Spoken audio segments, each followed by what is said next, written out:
Con su permiso, diputado presidente, compañeras y compañeros legisladores. El próximo lunes 19 de febrero se cumplirá un año más de la promulgación del decreto 1421, emitido por el 22º Congreso del Estado de Coahuila, mediante el cual se desconoció al general Victoriano Huerta como presidente de la República, cargo que llegó después de traicionar, encarcelar y finalmente asesinar tanto al presidente Francisco I. Madero como al vicepresidente José María Pino Suárez. Este decreto facultó al entonces gobernador de Coahuila, don Venustiano Carranza, para armar fuerzas que coadyuvaran a la recuperación del orden constitucional de la República.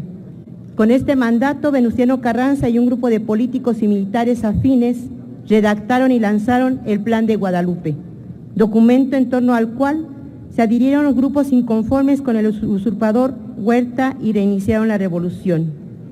Como sabemos, el ejército constitucionalista incorporó a sus filas a campesinos, pequeños propietarios rurales, ferrocarrileros y demás personas de las clases bajas y medias de la sociedad porfirista.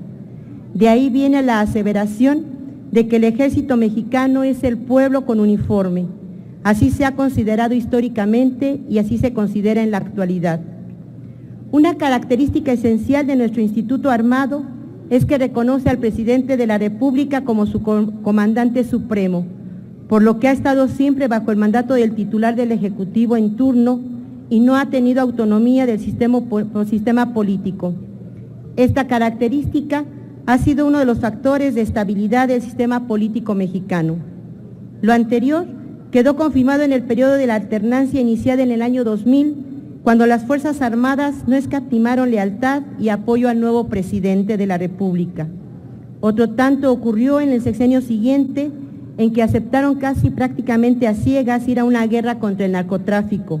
Su lealtad a la institución presidencial no está a discusión y de ello no tenemos duda en Morena. En Morena compartimos la idea de que las Fuerzas Armadas deben cumplir funciones del Estado y no funciones de gobierno. Nuestro interés es preservar la esencia constitucional de las Fuerzas Armadas para que presten un mejor servicio a la patria. Sostenemos que los problemas que ahora combaten las Fuerzas Armadas no terminarán si no se atacan de fondo las causas que los generan. Los altos niveles de violencia son un problema de política económica, de política de seguridad pública, de política educativa, de política social, y es ahí donde debe ponerse el acento, la intención y la atención. Igualmente, el Estado necesita resolver una cuestión fundamental, la modernización y eficiencia de sus sistemas de procuración y administración de justicia y de seguridad pública.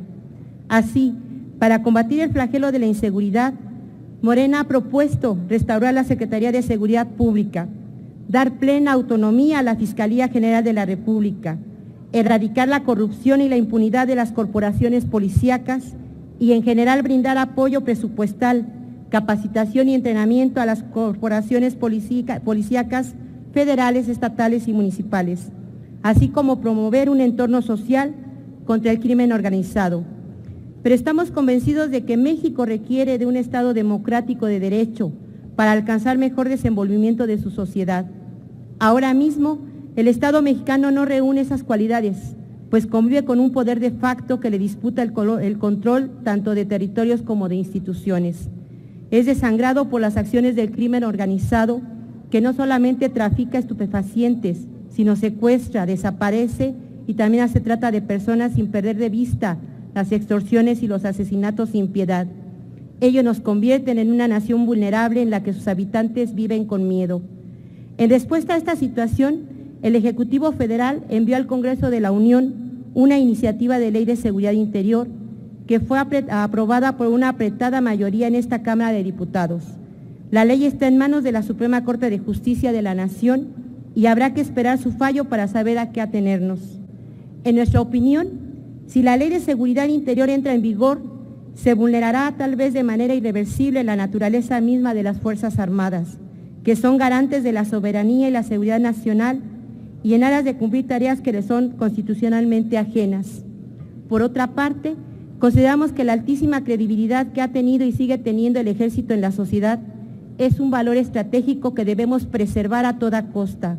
A nadie le sirven unas Fuerzas Armadas desgastadas o percibidas como violadoras de los derechos humanos y en proceso de perder credibilidad, cuando esta debe ser una de las mayores fortalezas de la nación.